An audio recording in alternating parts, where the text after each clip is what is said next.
Ya, ahora sí comenzamos. Muy buenas tardes a todos los presentes a un nuevo día de Emprende UAI. Hoy tendremos una charla para aprender sobre los impuestos que deben pagar las pymes, junto a Blanca Vives. Así que te dejo amando, Blanca. Súper. ¿Tú me ayudas si es que se conecta otra persona? Sí, sí, Tú tú estás despreocúpate. como... Yo veo las preguntas en el chat que las vamos dejando al final y si va Ujú. entrando gente, yo lo voy aceptando. Ya, súper. Tú, Estoy como eso, anfitriona sí, para proyectar. Ya, está genial. listo. Hola, hola a todos los que están, Benja, Anastasia, Sofi. Chiquillos, cuéntenme en el chat si es que tienen algún emprendimiento, si les gustaría emprender, si tienen alguna idea de negocio, o tienen algún familiar, el papá, la mamá, tíos que tengan una empresa y que tengan algún problema con los impuestos. Generalmente uno se preocupa cuando tuvo algún problema o alguien cercano. Así que interactuemos, aprovechemos que no somos tantas personas y que lo podemos hacer más personalizado. Así que ahí en el chat, mientras estoy proyectando, si pueden escribir la idea de negocio que tengan o si es que ya la están tratando de implementar. Ahí los voy leyendo. Mientras tanto, voy a proyectar por acá. Vamos a poner esto aquí.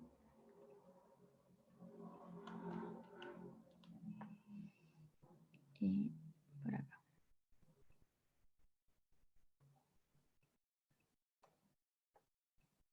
Presentar.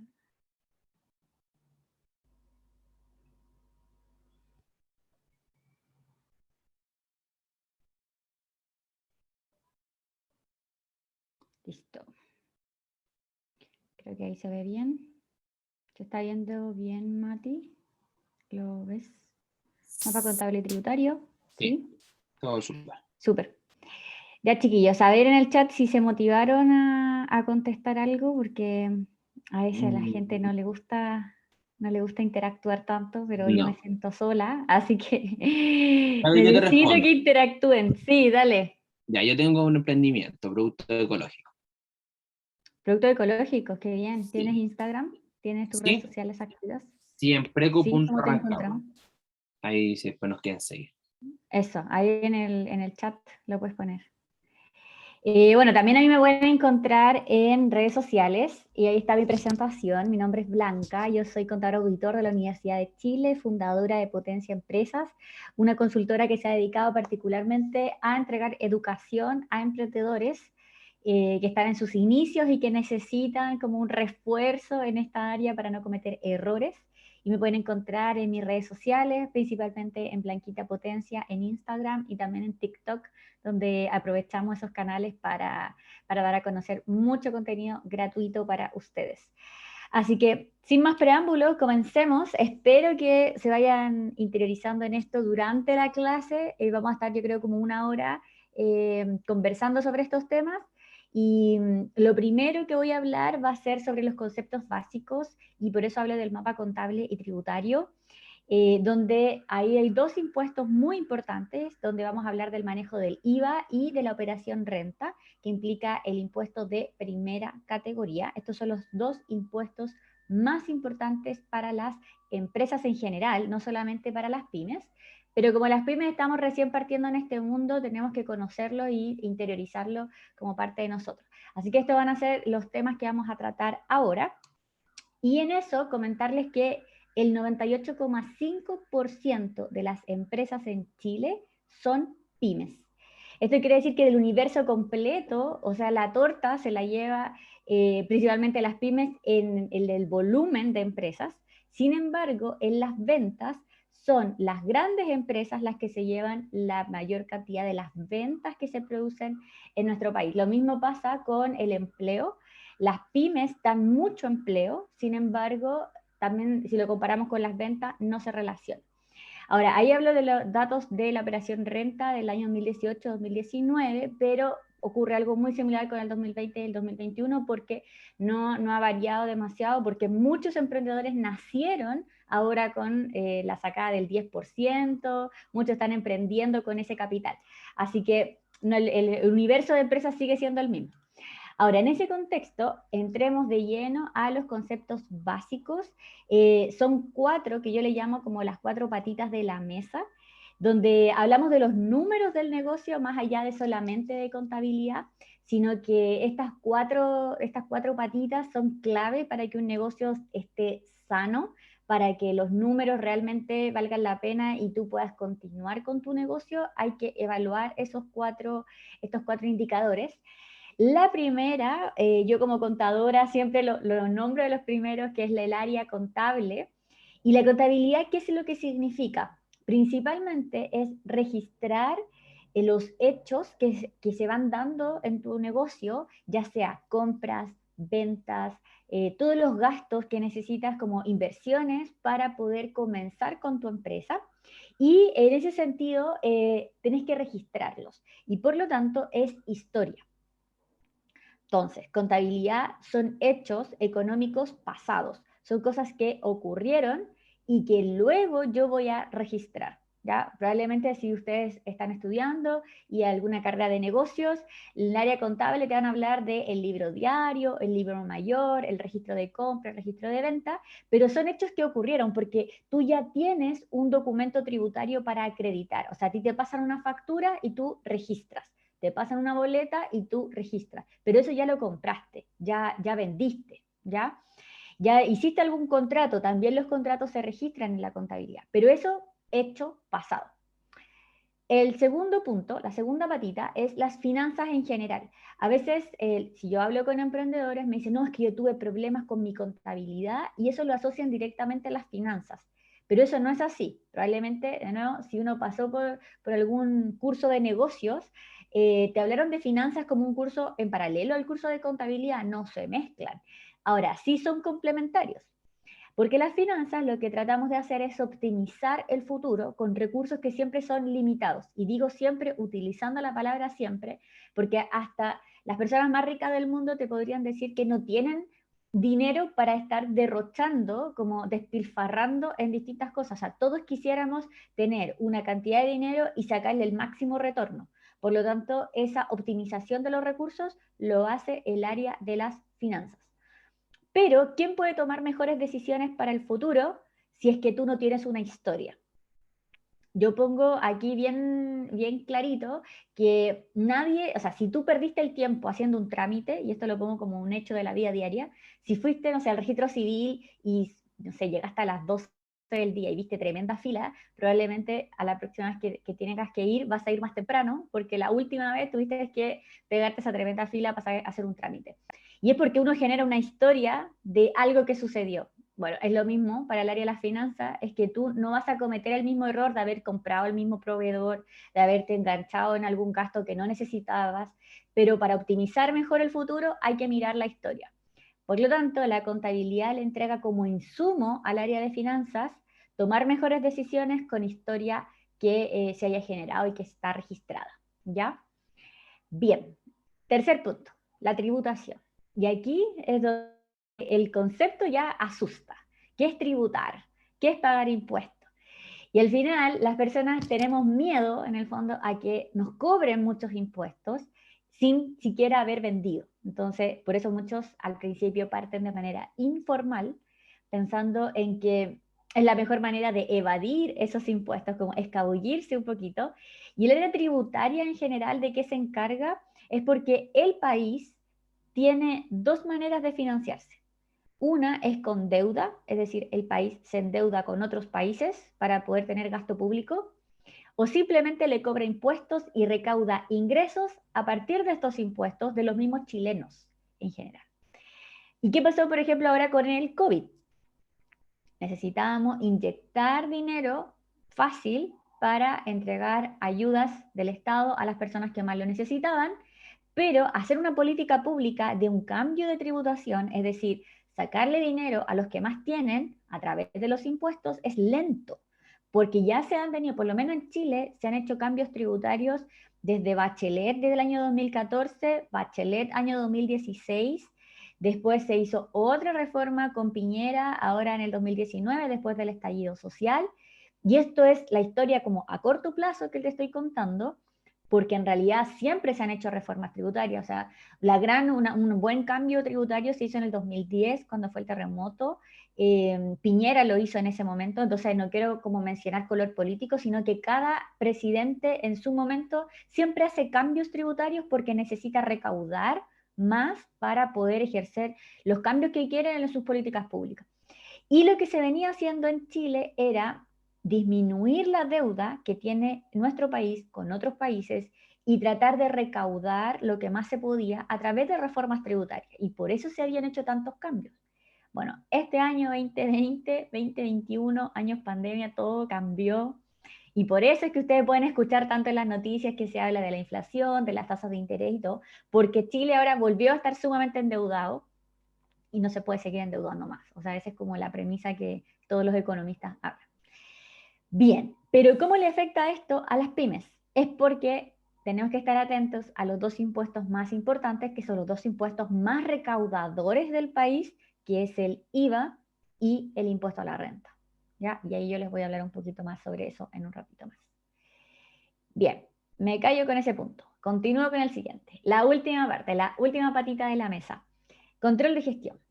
Yo soy ingeniera en control de gestión, así que yo amo el control de gestión. Fue mi primera carrera que estudié. Después continué estudiando contador auditor y sí, he estudiado mucho, así que por eso trato de transmitirlo lo que más puedo. Todos estos conceptos no son como por separado, sino que se juntan todos. Y esta cuarta patita, que es el control de gestión, ¿de qué se trata? Es de utilizar una palabra que se llama alinear. ¿Y por qué uno alinea a las personas, a tus objetivos, a tu empresa, a tu negocio, ¿cierto? Todo es una alineación. ¿Por qué? Porque nosotros como emprendedores podemos tener muchas ganas de hacer muchas cosas, pero ¿cómo se pone en papel las ideas que uno tiene? Y es a través de objetivos claros que uno le ponga a la empresa, creando una estrategia.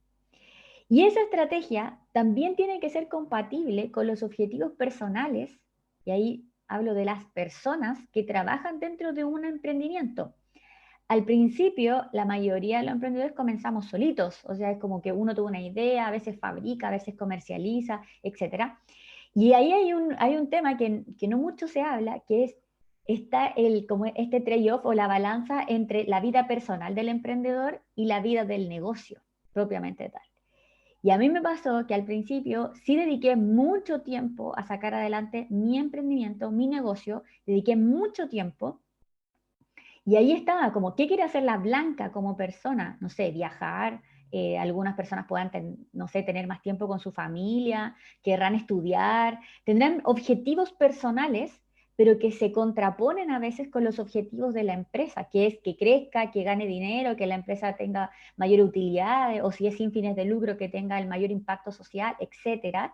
Entonces, volviendo al foco, ¿qué es el control de gestión? Es alinear los objetivos de las personas, que en un emprendimiento puede ser una persona, pero si vas creciendo como empresario, vas a tener más personas y cada uno va a ir para su lado, y lo que queremos es alinear los objetivos de las personas con los objetivos de la empresa, que si somos con fines de lucro es ganar más dinero probablemente. Entonces, ¿cómo se puede alinear? Hay una herramienta básica que a lo mejor ustedes lo podrán haber escuchado, que es hacer un presupuesto. Claro, ¿cómo se puede relacionar hacer un presupuesto con el control de gestión? Es porque en un presupuesto tú pones metas claras para la empresa, por ejemplo, aumento de ventas, por ejemplo, disminuir los costos que tenga un emprendimiento, otro es disminuir los gastos que tenga o llevarlo al mundo online para que seamos más flexibles, etc. Y entonces, ¿cómo entra ahí los objetivos de las personas? Es porque no todas las personas quieren trabajar para que la empresa gane más, no, trabajan porque necesitan el dinero. Entonces, ¿cómo nosotros motivamos a esas personas? Probablemente una de las cosas más importantes es, no sé, que la persona encargada de ventas gane comisiones. ¿Por qué? Porque ahí tú le das como un incentivo para que la persona sí trabaje en pro del objetivo de la empresa, pero también por un objetivo personal, que es ganar más dinero. Entonces, ¿por qué lo pongo ahí? Porque a medida que uno va creciendo, claro, la contabilidad es haber llevado bien los registros, la finanza, optimizar los recursos, la tributación es tener al día los impuestos con el Estado, pero después el control de gestión te sirve para crecer, para proyectar tu negocio. Bien, estos conceptos básicos, no sé si los que están conectados quisieran hacer alguna pregunta, pueden hacerlo. Y así vamos interactuando. Recuerden que el chat siempre está activo, así que pueden ir ahí comentándonos si quieren a través del chat. Yo lo tengo abierto. Ya, si no hay preguntas, continúo. Y entonces si me adentro solo en el mapa contable y tributario, que la idea de esta charla es un poco acercarlos al mundo de los impuestos, es que en este mapa, ustedes podrían sacarle un pantallazo, que es como lo clave. Para mí es el ciclo que tiene que cumplir un emprendimiento. Si me devuelvo un poquito, es tomando el punto 1, que sería la contabilidad, y tomando el punto 3, que era la tributación, y ahí yo les armo este mapa, que son 4 pasos claves, que es el ciclo del emprendedor, que primero se tiene que formalizar, ¿ya? La idea es que tengan siempre constituido y todo el día con los documentos tributarios, que sería una boleta, una factura, para poder vender tranquilo y poder cumplir después con el crecimiento de tu empresa también, porque si tú estás siempre informal, no digo que todo el mundo se tenga que formalizar al principio, no estoy diciendo eso, pero sí que si tú ya probaste, que si ya te va bien, entonces el siguiente paso tiene que ser la formalización para poder darle, ¡pum!, el despegue a el emprendimiento.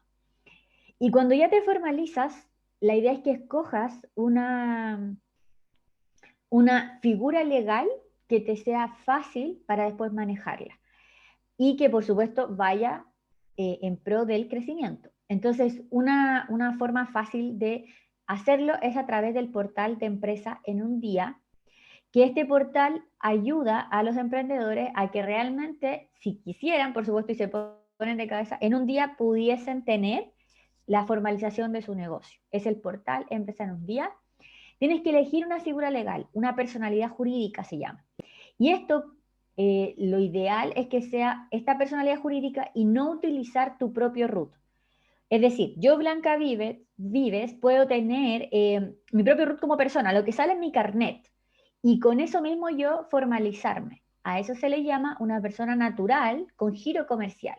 Utilizo mi propio root. Ustedes lo podrán ver en las boletas de venta cuando uno va a un almacén. Típico que los almacenes se constituyen como persona natural con giro comercial. ¿Por qué? Porque es más fácil obtener la patente, pero no quiere decir que eso sea lo más recomendado al momento de una formalización, porque cuando uno utiliza nuestro propio root, está poniendo en juego su propio patrimonio. ¿Qué quiere decir eso? Que si tú tienes una casa, si tienes un auto, todo lo que tú tengas como patrimonio personal lo estás incluyendo en el negocio. Y eso obviamente no te beneficia porque nunca se sabe si te va a ir bien o no, y si te va mal, estás involucrando tu propio patrimonio. ¿Ya? Por eso yo recomiendo una personalidad jurídica, que puede ser una EIRL o una SPA, que es lo más común hoy día por la flexibilidad que tiene la SPA. Pero ahí la idea es que se hagan asesorar también de un abogado para el proceso de formalización. Una vez que esto ya se cumple, pasamos a la siguiente etapa, que es el proceso contable. Aquí hay 2 declaraciones que tenemos que realizar, que es en la etapa 2. La primera es el formulario 29, es un formulario de declaración que se hace a través del portal del Servicio de Impuestos Internos y es mensual. O sea, todos los meses sagradamente hay que hacer este formulario, que es el F29, ya que es el punto número 2. Blanca, me pueden decir, pero si yo no vendo nada y me formalicé, ¿tengo que hacerlo? Si todavía no vendo nada, recién estoy comprando, recién estoy fabricando, ¿tengo que hacerlo? La respuesta es sí. Tengo que hacer mi formulario sin importar que yo no haya vendido nada. ¿Por qué? Es porque la obligación que dice el Servicio de Impuestos Internos es que siempre declarar. Entonces, si tú no vendes, declárame en cero. Eso dice el servicio. Dime que vendiste cero, pero no me dejes así como en ascuas si yo no sé lo que vendiste. Eso es como lo que quiere el Servicio de Impuestos Internos. En la etapa número 3 hablamos del cierre de la contabilidad. Esto se hace una vez al año. ¿Por qué? Porque hay que hacer la distinción entre un año calendario y un año tributario. Año calendario es igual a un año comercial. Eso es, desde el 1 de enero al 31 de diciembre. Eso es un año calendario, a eso se le va a llamar un año comercial, cuando tú vendes, compras, gastas. Pero el año tributario es el año cuando tú declaras los impuestos. Por lo tanto, esto es siempre desfasado. tiene que haber terminado el año comercial para poder declarar los impuestos en el año tributario.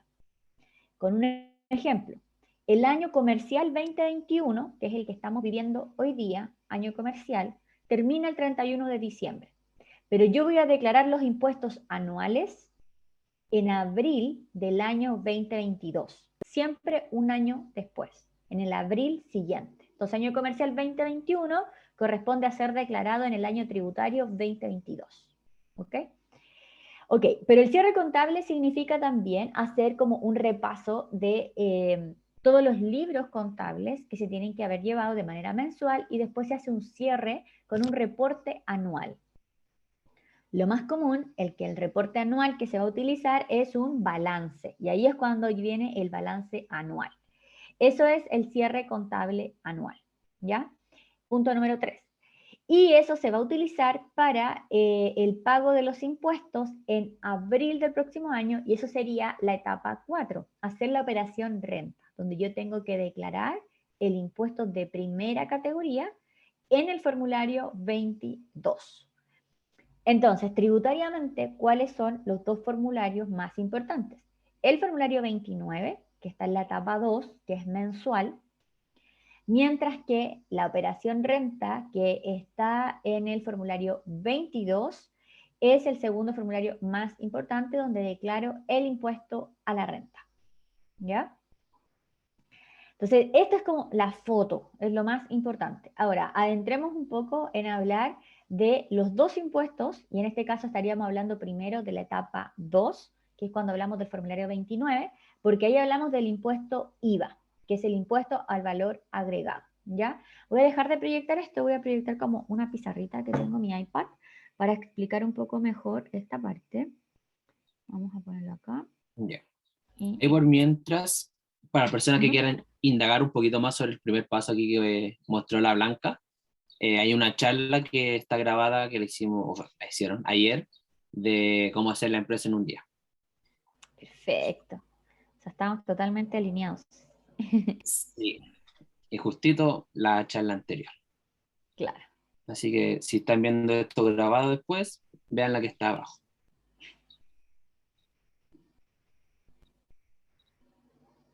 Y ahí.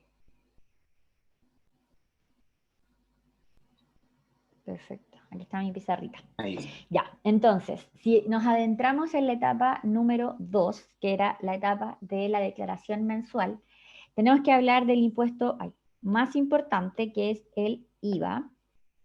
Entonces vamos a ponerlo acá. ¿Y cómo funciona el IVA? Nosotros nos vamos a poner en el medio, como la empresa o emprendedor, por eso le pongo una E.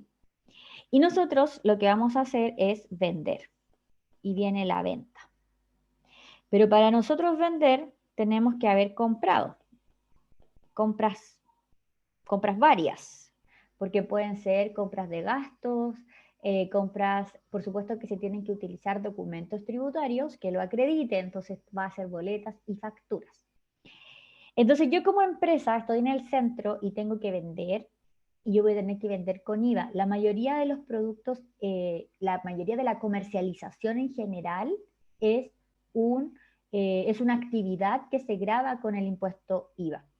El impuesto IVA es un 19%. Nosotros vamos al supermercado y pagamos IVA en todo lo que compramos en el supermercado. Si no se han dado cuenta, las boletas que nos entregan no viene incorporado el detalle de este impuesto. Normalmente uno saca del supermercado un kilo de azúcar y no dice ahí que vale, no sé, 800 pesos, no dice el desglose, pero ahí sí nos están cobrando un 19% en ese valor, ¿ya? Pero cuando nosotros somos empresa, sí nos importa tener el detalle. ¿Por qué? Porque tenemos que hacer la declaración de este impuesto que se hace, lo voy a dejar acá, en el formulario 29. Por eso estamos hablando de este impuesto tan importante. Bueno, como les decía, la mayoría de la comercialización, de la fabricación, de los servicios en general, se le aplica este 19%. Algo muy importante que ojalá ustedes lo puedan manejar bien, que es cómo pones el precio de tus productos. Porque si tú pones mal el precio, probablemente como empresa estarías asumiendo este impuesto. Entonces, el precio que tú le vas a poner a tus productos este precio tiene que ser considerando que después hay que agregarle el IVA.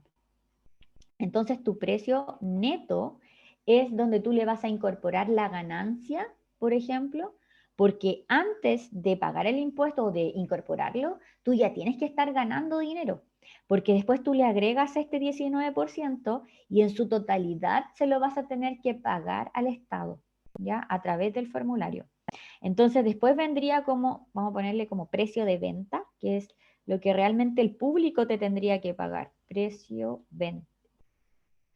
Entonces el precio de venta, que es el kilo de azúcar, 800 pesos, es este que está acá, el final, pero por supuesto que Llanza y todas las otras marcas en el precio neto ya están ganando, ya está el porcentaje de ganancia, ya están cubriendo los costos. Entonces tú como emprendedor lo primero que tienes que fijar es el precio neto, que donde ya se incorpora la ganancia, para después agregarle el 19%, ¿ya?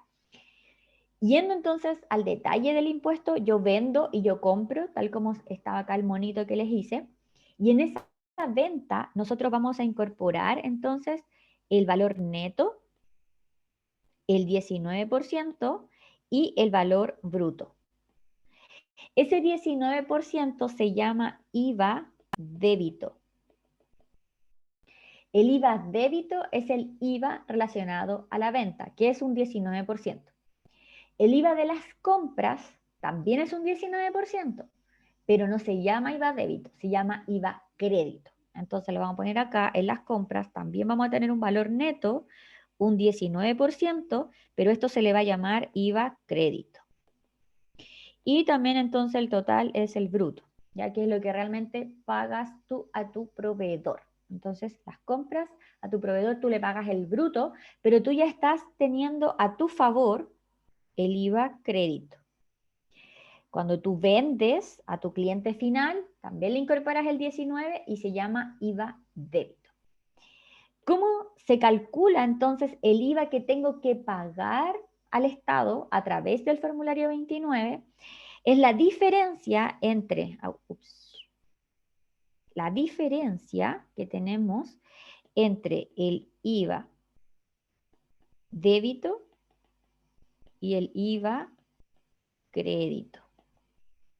La diferencia entre uno y otro es lo que yo tengo que pagar. Es el IVA por pagar. Entonces, si ahora le ponemos número a la cosa, pensemos en que el neto de la venta, por ejemplo, Blanca, por favor, yo le digo a alguna persona que ofrezca un servicio de muebles. Blanca va y le dice a la empresa de muebles, por favor, hágame unos muebles a medida. ¿Cuánto me cobra por el proyecto? No sé, de mi escritorio. Me va a decir, no, Blanquita, las cosas subieron, así que ahora son 200.000 pesos el escritorio. Porque ahora la madera, uy, señorita Blanca, me dice que está todo tan caro, ya, bien. Entonces, 200.000 pesos. ¿Cuánto es el IVA? Y ahí ustedes pueden tener su calculadora a mano. Yo soy buena en los impuestos, pero mala con la mente, así que creo que son 38.000. Esto me lo sé.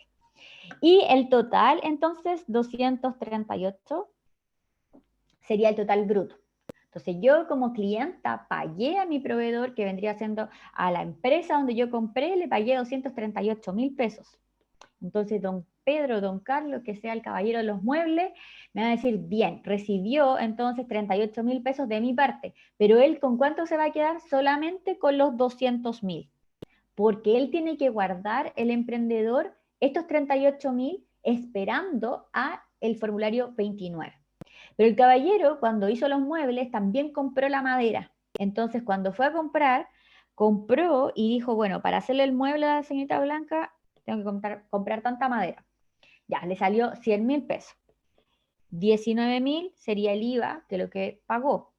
Por lo tanto, la empresa le pagó a su proveedor, donde fue a comprar la madera, 119.000 pesos, donde la persona que es el emprendedor tuvo a su favor entonces 19.000. ¿Por qué? Porque el Estado le va a decir, ¿cuánto vendiste? Vendí 200.000. De esos son 38 de IVA. Bien, pero yo tuve que comprar, comprar para hacer el mueble madera. ¿Cuánto te costó? 19.000 pesos tengo a mi favor porque costó 100.000, entonces 19.000 es el IVA crédito. Entonces, el IVA por pagar es la diferencia, es decir, el positivo vendría siendo el IVA débito y el negativo le restamos el crédito. Y tenemos que pagar realmente 19.000 pesos. Esto es siempre igual, por lo tanto, así es como yo tengo que calcular el impuesto que se paga en el formulario 29. Siempre tengo que declarar, entonces puede ser que aquí sucedan dos cosas. Ahí vamos volviendo, pero los casos es el caso 1, que es el caso que acabo de mostrar, que el IVA débito sea mayor que el IVA crédito. ¿Qué pasa en este caso? Es que yo tengo IVA por pagar. Pero ¿cuál sería el caso 2?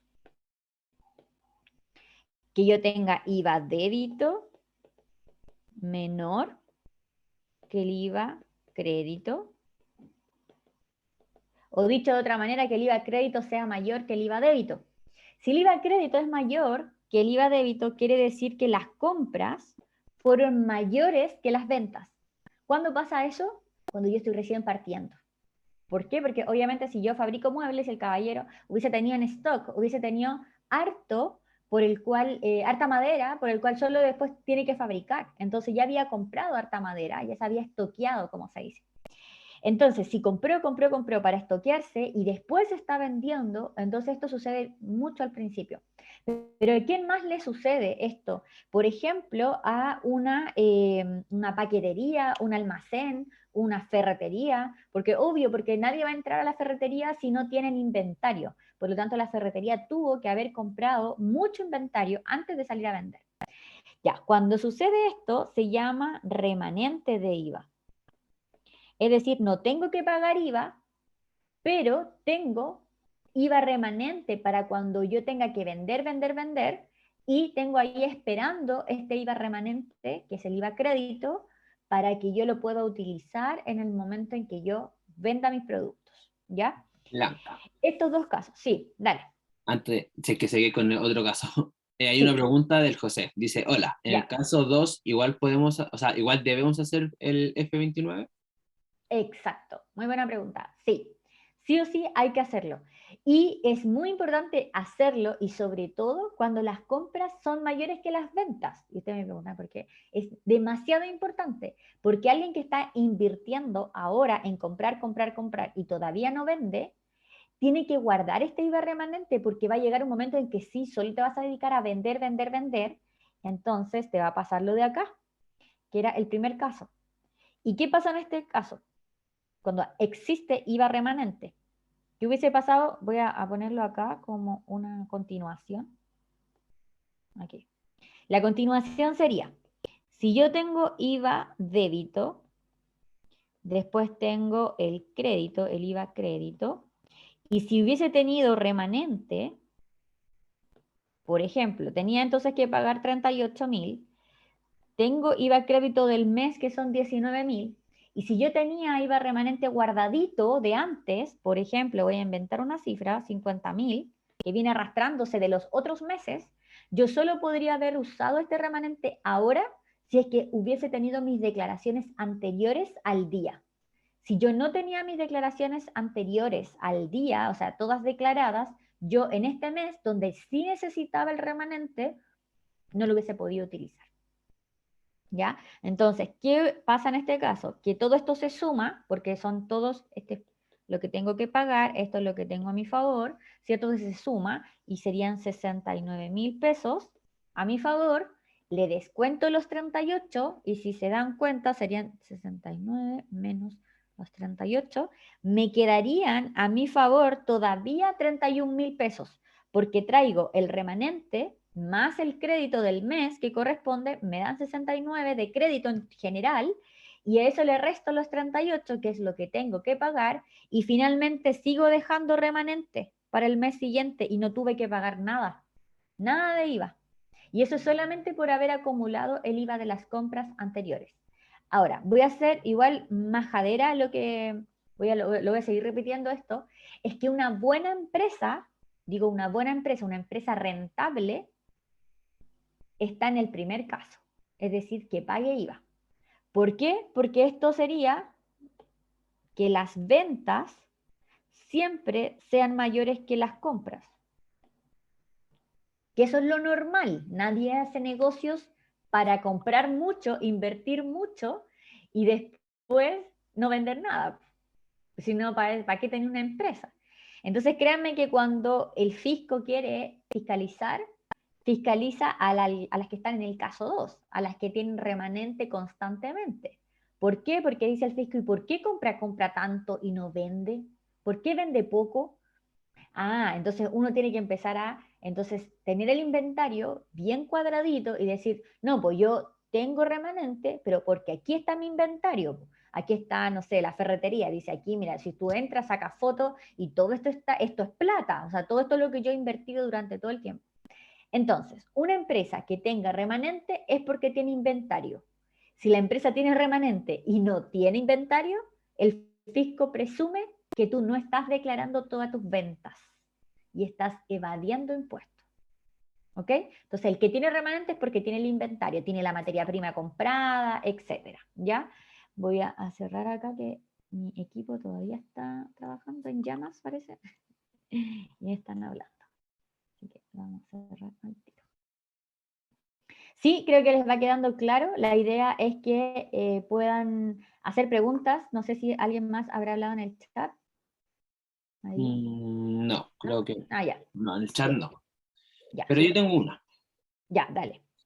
En el caso de que una empresa quiebre y Sí. tenga IVA a crédito, ¿eso se pierde?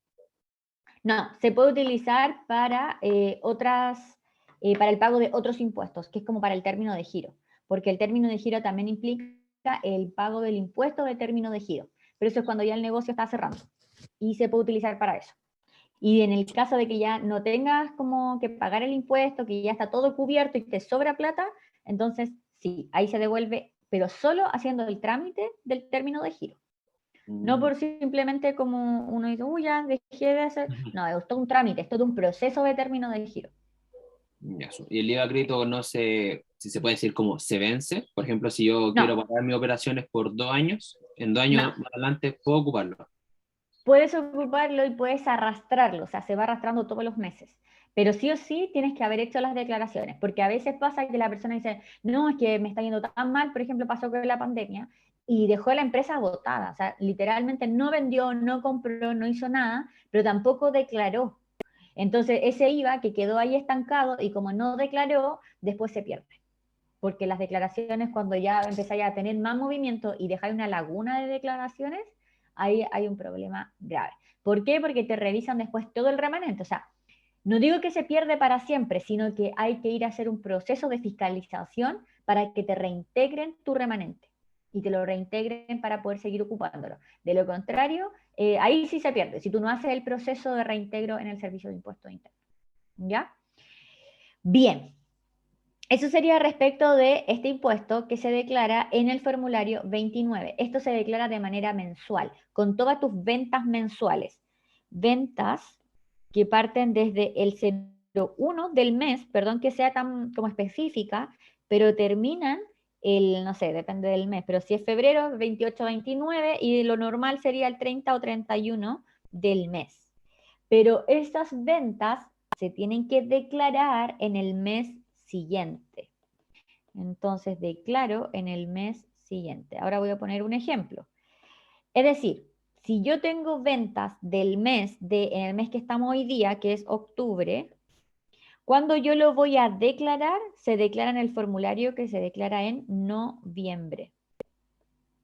Siempre desfasado. Entonces, del 1 de octubre al 31 de octubre, que es el mes completo, yo puedo declarar desde el mes de noviembre. O sea, desde el 1 de noviembre ya puedo declarar el mes anterior, que es octubre. Siempre entonces es a mes vencido.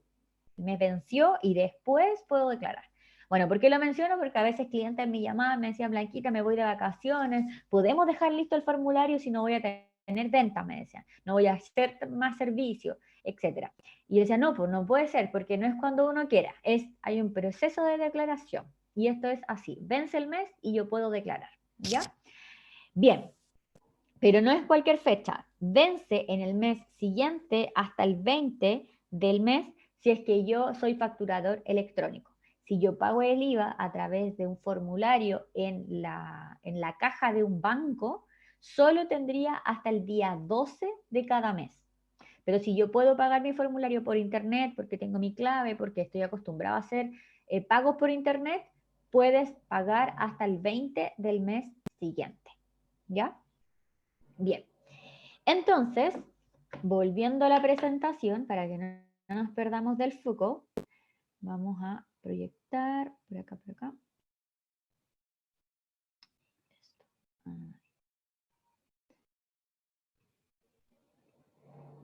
Acá.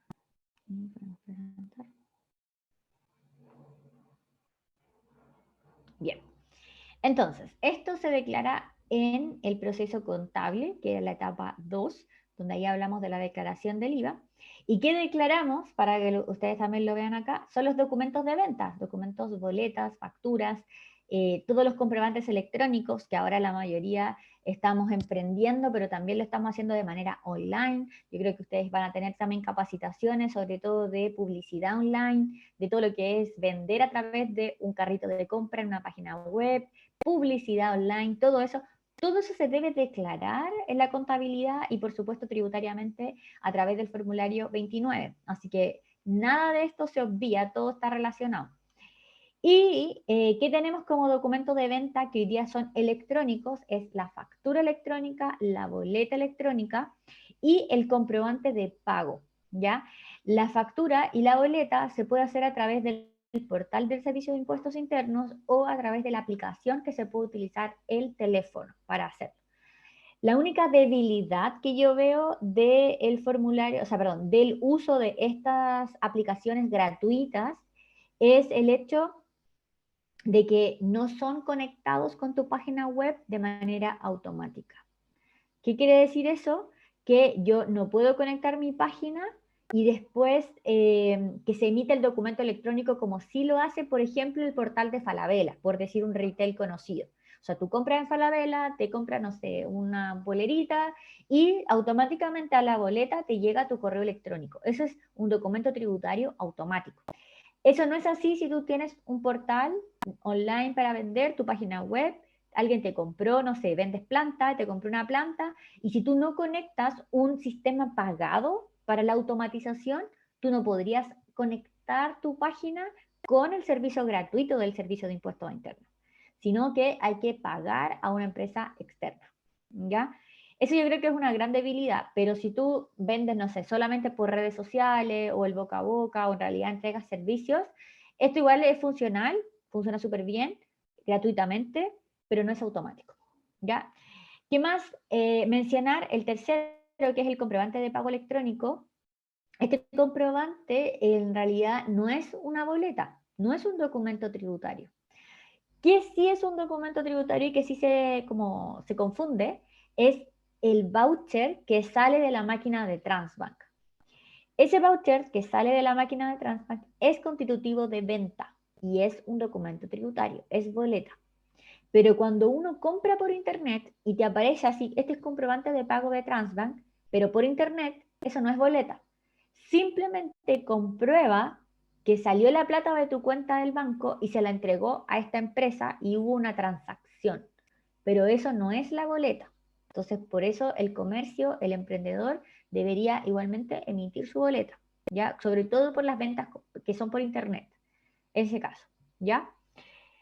Y el comprobante de pago, como les digo, solo el voucher que sale de la máquina de Transbank, esa es boleta. Todo lo demás no. De hecho, todos los demás sistemas de pago, que hoy día hay varios, antiguamente solo existía la maquinita de Transbank, hoy día hay varios sistemas de pago. De hecho, hay pasarelas de pago. Por ejemplo, Flow, Mercado Pago, Pago Fácil. Son solo pasarelas de pago para recibir el dinero y ser recaudadores, pero ellos no entregan la boleta. Es un sistema diferente al que hay que contactar, ¿ya? Bien, eso. Por acá, Blanca, sigo. hay una consulta en el chat. Dice, Ya. ¿aún no existe un monto mínimo para generar una boleta? Porque presencial antes creo que la boleta era como de 200 pesos, creo. Algo Sí, así. no, todavía tú puedes hacer eso. O sea, el monto mínimo sigue siendo esos mismos 200 pesos. eh, pero igual es importante que se emita la boleta, siempre. O sea, a pesar de que sea ese valor mínimo, ya no sé cuántas cosas cuestan menos de 200 pesos. No sé, me pregunto yo. Yo sé que, no sé, en una feria podemos encontrar cosas, pero está difícil que hasta en el almacén, como que el monto mínimo que uno gasta en el almacén son 500 pesos, yo creo. Pero sí, podemos dejar ese valor como mínimo para emitir la boleta. Pero se puede emitir, por ejemplo, un peso, es que también No, conectando con una duda, por ejemplo, a veces dicen ya, un curso este es gratis, pero vale un peso a veces. no emiten la boleta por un peso, exacto. Por Ah, ya, eso juegan entonces, con el peso. todavía está el mínimo de 200 pesos. Sí, exacto.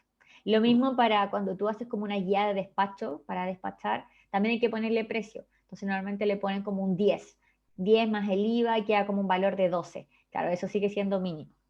Así que eso no tiene que emitirse factura ni boleta. Bien, para escoger, y ahí para ir avanzando, es muy importante para poder escoger el sistema tributario que nosotros vamos a tener y poder tener un tipo de contabilidad que sustenta este pago de impuestos, es que yo escojo qué régimen quiero tener como microempresario o empresario pequeño, qué régimen voy a tener.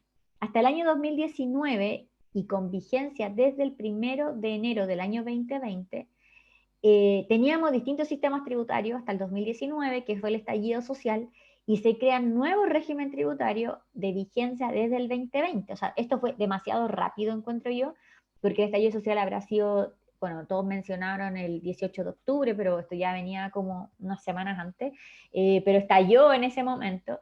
Y digamos que sacaron una reforma que se le llamó modernización tributaria en, ¿cuánto? ¿3 meses? ¿4 meses?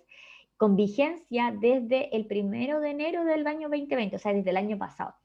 La verdad es que esto fue bastante terrible, por decirlo menos, porque se implementó con la pandemia incluida, con un servicio de impuestos internos a medias, y la verdad es que el caos llegó este año, que fue la operación Renta del 2021. Acuérdense que, como les digo, se declara de manera desfasada, o sea, todo lo que pasaba el 2020 se declaraba este año 2021, y por eso quedó la crema, y ustedes lo habrán visto en las noticias, por primera vez, yo creo que en la historia me podría mandar esos carriles, de que se movió la operación renta un mes completo. O sea, el proceso de renta termina el 30 de abril y este año se movió todo mayo para poder cumplir con lo que había que cumplir como contadores. O sea, los contadores seguían trabajando desde la casa y nadie los mencionó para el momento de hacer una reforma tributaria. Nadie nos capacita, tengo que decirlo. A nosotros el Servicio de Impuestos Internos no nos llama capacitación. De hecho, ni siquiera ellos están totalmente capacitados cuando tienen esto.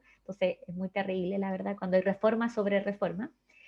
Y entonces, yendo al foco, la idea es que los regímenes tributarios nos ayuden como emprendedores al momento de tener una contabilidad. Para nosotros nos vamos a quedar con el régimen que está a tu lado derecho y el del medio, que es el régimen 14D número 8 y 14D número 3. Son los dos regímenes para pymes, ¿ya? Y ahí me voy a quedar con ellos, que estaría acá, lo pongo acá de manera más bonita, que es el régimen 14D número 3, 14D número 8. Son los regímenes ProPyme general y ProPyme transparente, ¿ya? El ProPyme general está pensado para todas las empresas, o sea, el 14D número 3, régimen general.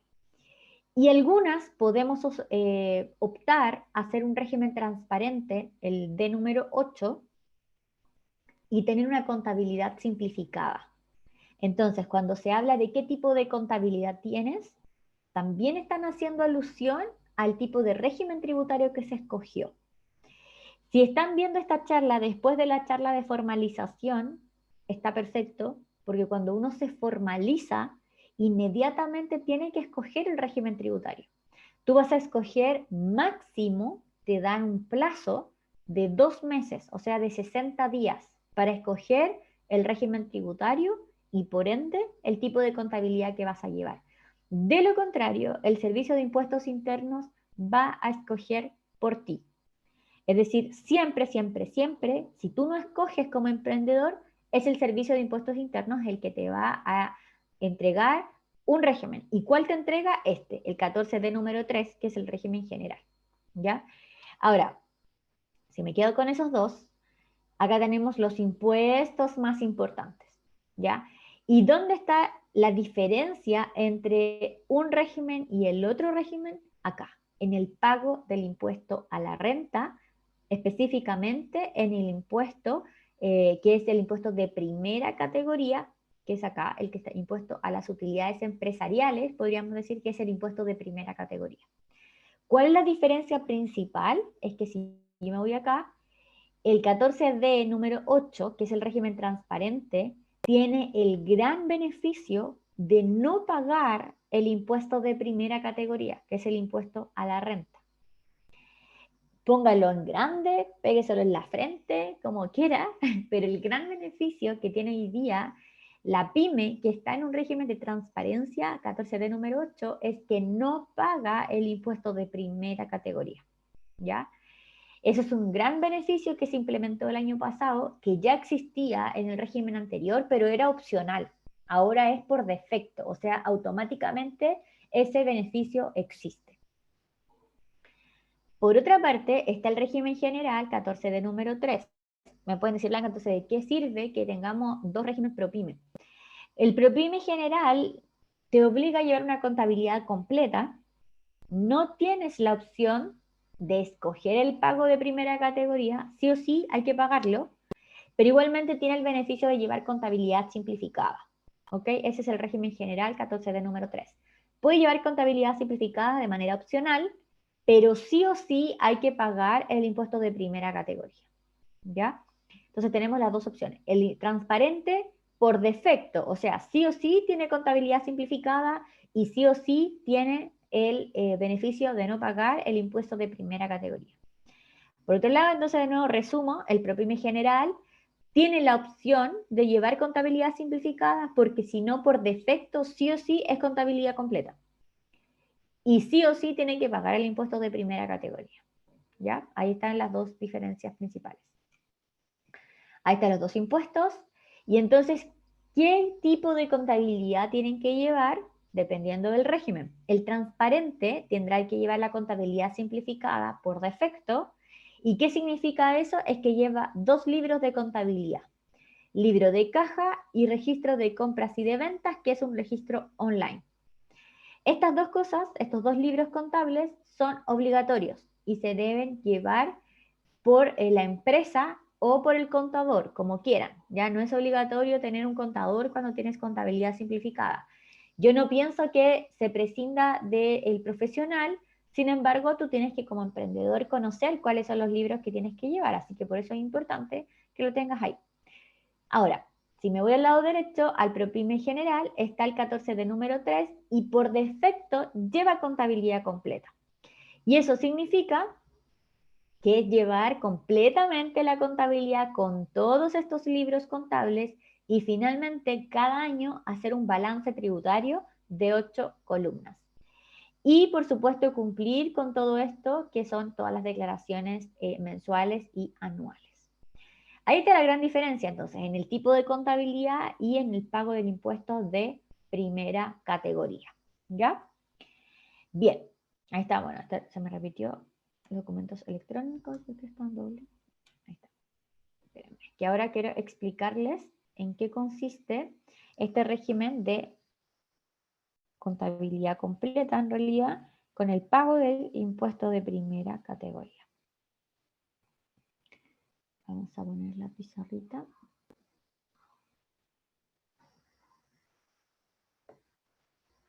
Ahí.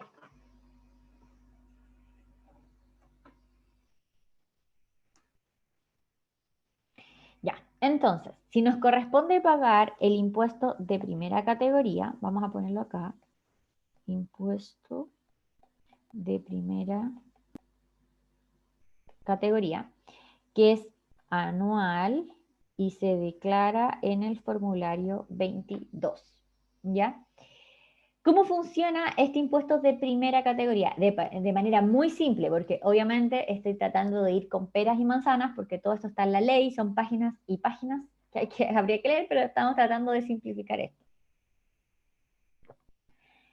Vamos a tener pasos. Entonces, el paso 1 del emprendedor sería hacer un cierre de la contabilidad, ¿cierto? De la contabilidad. Y al hacer el cierre, ¿qué vamos a tener? Nuestro estado de resultados.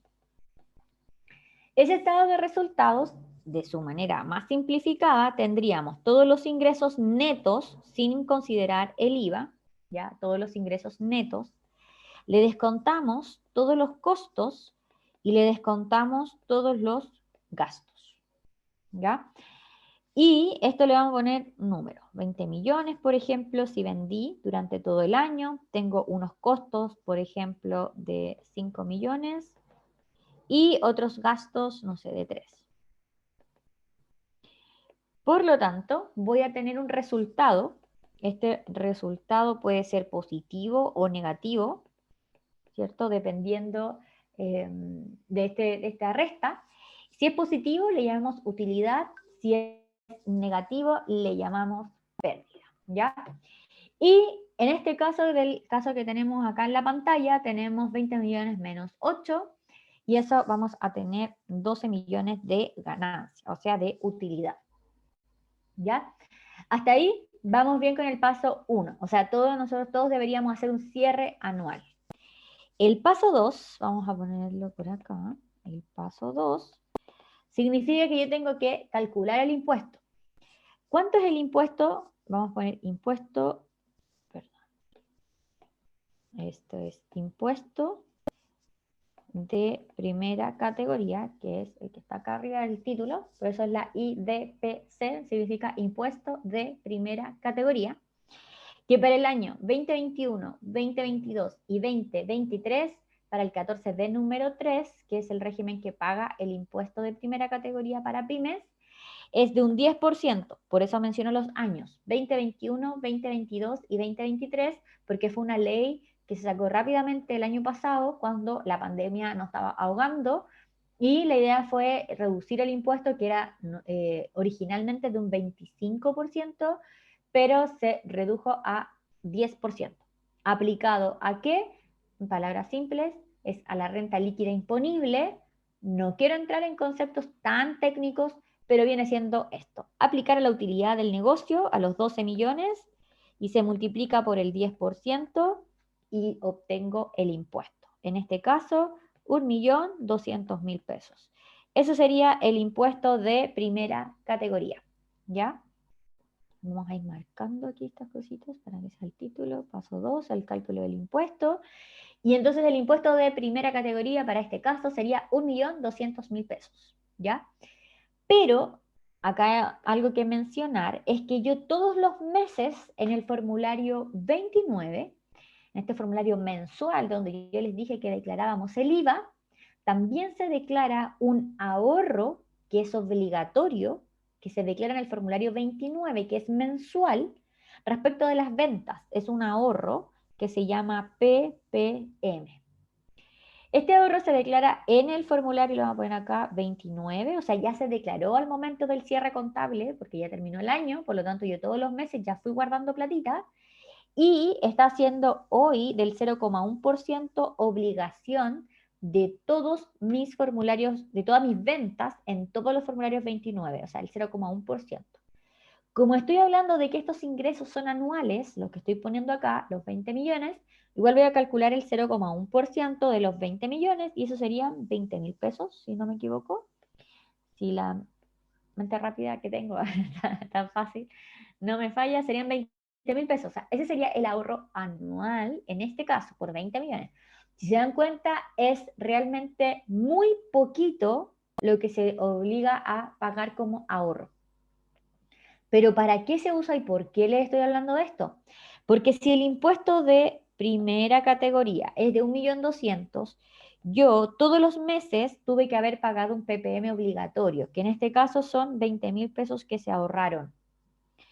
Y entonces, en la operación renta, en el proceso de abril, tengo que declarar y pagar el 1.200.000, pero una parte la pago con PPM y la otra parte la pago con desembolso, que en este caso serían 180.000. Le resto entonces el PPM porque ya lo pagué durante el año a través del formulario 29, entonces el desembolso en el formulario 22 solo sería de 1.180.000. Ahora, la pregunta es, ¿el impuesto de cuánto es? ¿De cuánto es el impuesto? el impuesto es de 1.200.000, que una parte yo la pague con PPM y la otra parte yo la pague con una transferencia, con un pago, con una tarjeta, eso es otro tema, pero el impuesto sigue siendo 1.200.000.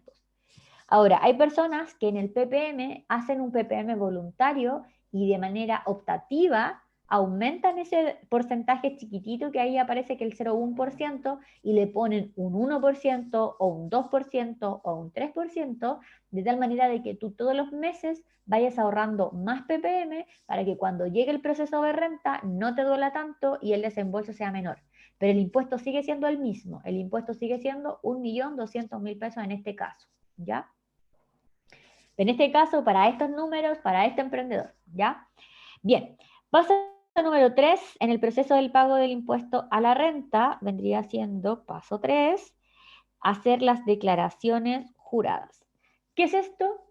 Es a través del portal del Servicio de Impuestos Internos, es declarar todo el detalle que yo les acabo de decir. O sea, declaro todos mis ingresos, todos los costos, todos los gastos, declaro el impuesto que tengo que pagar, declaro los socios que debo llevar y dependiendo del régimen tributario, entonces depende si soy 14D número 8 o 14D número 3, son las DJ, que se llaman declaraciones juradas, la abreviación, que tengo que entregar. ¿Ya? Pero ¿qué se entregan en esas declaraciones juradas? Es rellenar unos recuadros que te piden esto, declarar el desglose de la información. Ahora, nos pasamos, este es el sustento, porque a veces me preguntan, Blanca, de todo esto yo tengo que subir las boletas, por ejemplo, tengo que cargar en el portal del Servicio de Impuestos Internos boletas, poner como las facturas. No, no es necesario, porque las declaraciones juradas es como una declaración online que el emprendedor tiene que hacer y decir, sí, yo doy fe de lo que estoy declarando, es lo real, es lo que yo realmente gasté y es lo que está en mi contabilidad.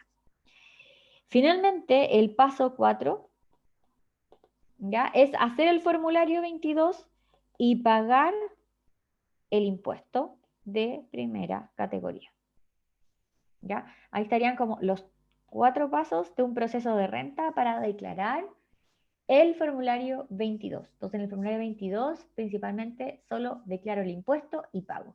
Una parte se paga con PPM, la otra parte te lleva a la página de los bancos para poder pagar con transferencia bancaria y utilizar cualquiera de tus tarjetas para hacer el pago.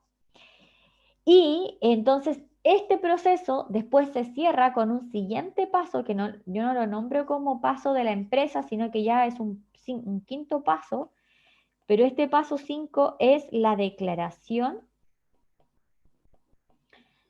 del formulario 22, pero de la persona que es dueña de la empresa o de los socios. Entonces puede ser una persona o varios socios y cada uno tiene que hacer la declaración de su formulario 22, pero personal. ¿Y cuándo puede existir una devolución de impuestos? Acá, en el caso de las personas. Las devoluciones de impuestos, si es que existe una devolución de impuestos, se le realiza esa devolución a las personas, no a las empresas. El único caso en que una empresa puede tener una devolución de impuestos es cuando la empresa acá, en su resultado del negocio, en este caso, haya tenido una pérdida. ¿Por qué? Porque si esto es cero, o sea, yo tengo una pérdida, yo acá lo que tenía era un PPM y ese PPM iba a ser usado para el pago del impuesto a la renta, el pago que es de primera categoría. Pero si yo tuve pérdida, ese PPM queda como una bolsita que no está siendo usada. Por lo tanto, si es que yo tengo pérdida en el negocio, declaro la pérdida y el PPM es lo único que me pueden devolver. El PPM entonces fue un ahorro que se hizo de manera mensual, pero si yo tengo pérdida no tengo que pagar el impuesto de primera categoría, por lo tanto a la empresa le devuelven el PPM porque no está siendo usado. Es el único caso en que le pueden devolver algo a la empresa. Ahora, no lo malentiendan, porque alguien me puede decir, Blanca, entonces yo voy a declarar siempre pérdida, porque ¿para qué voy a declarar utilidades si en realidad yo quiero mi PPM de vuelta? No, pues chiquillo, porque en realidad si tú declaras pérdida todos los años, ¿qué negocio es rentable? No hay rentabilidad entonces en el negocio si tú declaras pérdida durante los años. Ahora, por supuesto que los primeros puede ser que sí, porque estás invirtiendo en el negocio, estás comprando máquinas, si es que fabricas, estás comprando esta mercadería, etcétera. Si eso pasa, entonces está bien y hay cómo demostrártelo. Pero si no, nuevamente, el fisco, después de tantos años, tú solo declarando pérdida, te podrían fiscalizar porque dicen qué negocio tiene solo pérdida, sino que por qué. Entonces te pueden llamar a fiscalizar. Puede ser que no te pase nada, pero la fiscalización te va a arrojar si es que no tienes nada malo que esté pasando en la empresa. ¿Ya? Bien, hasta aquí, ¿dudas? ¿Alguien quisiera comentar algo? Este es el momento. Este es el momento, chiquillos. No sé si vamos bien. En el chat todavía no. Vamos a esperar un Estamos bien. poquito, Ya, por si es que ver. súper. Si es que No, alguien, no. mientras tanto, me voy a cambiar. Y para que vamos haciendo ya un resumen, en este caso, lo vamos a hacer acá juntos mejor, aquí mismo, que así vamos rayando mejor. Y si es que llega alguna preguntita en el chat, ahí me interrumpe Mati. Ya. Y No dice entonces, que ninguna dale. súper buena explicación hasta ahora. Genial. Entonces, si yo les dije que este va a ser el mapa con el que partí, que les dije que era lo más importante, la etapa 1 era la formalización, donde yo tengo mis documentos tributarios para poder, eh, vender, ¿cierto? Y empieza a suceder las cosas dentro del negocio. Después viene la etapa número 2, donde yo tengo que hacer mi proceso contable y este proceso contable involucra tener el orden de los libros de contabilidad y por eso es tan importante saber si yo escogí una contabilidad simplificada o una contabilidad completa, porque dependiendo de eso es que si tengo que llevar más libros contables o menos libros contables. Y esos libros me dan el sustento para poder declarar el formulario 29, que es un formulario de declaración tributaria en el Servicio de Impuestos Internos, que es la página que es como la página madre que tenemos que utilizar tributariamente. ¿Ya? Entonces eso está ahí y esto es mensual. ¿Qué impuesto declaro que es el más importante a declarar en el formulario 29? Es el IVA. ¿Ya? Y también vamos a tener acá, nos pasamos a la etapa 3. Yo tengo que hacer un cierre final de la contabilidad del año comercial. Entonces está el cierre contable. Y aquí es donde yo debería hacer mi estado de resultados para yo estar preparada para el final, para el cierre del año, ¿cierto? Y ahí es donde yo determino esta etapa que yo te decía acá arriba, en el paso 1, que era el cierre de la contabilidad. Ahí es donde yo estoy haciendo mi estado de resultados. Y si yo estoy en un régimen 14D número 3, que es el régimen general, también debería hacer acá el balance tributario de 8 columnas. De esa manera yo estaría cerrando con los dos reportes más importantes para la empresa, cerrando el año comercial. Y finalmente, en la etapa 4, yo tengo que hacer el proceso de operación renta. Y este proceso de operación renta involucra las declaraciones juradas, el cálculo del impuesto de primera categoría y finalmente el formulario 22 de la empresa y de la persona que son dueñas de la empresa o dueñas si es una sola. Y ahí entonces declaro en el formulario este impuesto, lo vamos a poner en rojito porque así lo hice con el otro. Declaro el impuesto de primera categoría, que es un 10%. Y entonces los dos impuestos más importantes para un emprendedor es el impuesto al valor agregado y el impuesto de primera categoría. Y para la persona que le corresponda pagar, que es dueña de la empresa, también tendrá que pagar el impuesto global complementario. Lo voy a poner ahí, lo voy a poner en asterisco, porque no siempre le toca pagar el impuesto global complementario al dueño de un negocio, sería solo en el caso de que el emprendedor haya ganado un sueldo, que además trabaje en otra empresa, que además dé boletas de honorarios y además tenga su emprendimiento, está mezclando todo y en realidad tuvo más ingresos como persona que como empresa, como su emprendimiento, y por eso le va a corresponder pagar el impuesto global complementario. Esto significa hacer un cálculo más profundo, por eso no lo voy a ahondar aquí, pero lo dejo acá como importante. Para la empresa es el IVA y el impuesto de primera categoría, pero para la persona dueña de la empresa también es el impuesto global complementario porque se mezclan todas las rentas, ¿ok? Y con este mapa me gustaría dar cierre para que se vayan claritos con todo lo que implica ser emprendedor. También significa tomar responsabilidad de los números del negocio. Los quiero dejar invitados a seguirme en mis redes sociales, en Blanquita Potencia, donde trato de ir orientando más en estos temas, pero también a través de mi escuela online, que es en potenciaempresas.cl, pueden encontrar cursos más completos donde les enseño a hacer esto, a hacer tu declaración tú mismo como emprendedor, para que, por supuesto, con el apoyo de un contador o contadora, puedas tener más una relación de confianza, pero también tú saber lo que está haciendo tu contador o contadora sin caer en eso como de a ojos cerrados pasarle tu información sin saber cómo funciona tu negocio. Así que eso, muchas gracias a la invitación a la universidad y estoy disponible también para otro tipo de charlas si lo necesitan. Así que les mando un gran abrazo. Muchas gracias, Blanquita. Oye, Me si las ayudo querías, mucho. escribe por mientras en el ¿Ya? chat tu dato donde te pueden buscar. Dale. Porque después en la grabación, igual ahí al lado sale el chat. Ah, súper. Vamos a ponerlo Eh, acá entonces en Blanquita Potencia. Sí, por favor. Y los cursos, por supuesto, en mi página web, potenciaempresas.cl. Yo trato de orientar. A veces hay personas que me preguntan, Blanquita, ¿cuál es el que me puede servir más dependiendo de sus debilidades? Así que me pueden hablar por Instagram y ahí yo les voy recomendando cuál puede ser el curso que más les pueda servir para su emprendimiento. Así que de verdad espero que haya sido de muy buena ayuda esta charla. Muchas gracias. No sé si hay alguna duda por ahí. No, tienen buen comentario, así que eso está Sí. bueno. No, estuvo súper buena. Muy importante la información, clara.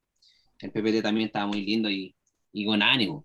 Porque a veces igual estos dos temas son a veces muy densos, pero me Sí, gusta. Así que no, bacán. Muchas gracias. Más encima, gratis. Muy buena disposición. claro. Así que Nos vamos con aplauso entonces.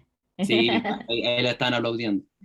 Sí, Ya, entonces, si no hay más preguntas, me despido. Muchas gracias sí, y lo dejo gracias a invitado ti. a la próxima reunión que ahora es a las 8:30. Así que Un eso, abracito, que estén muy nos bien. vemos. Chao, Chao, chao. cuídense. Chao, chao.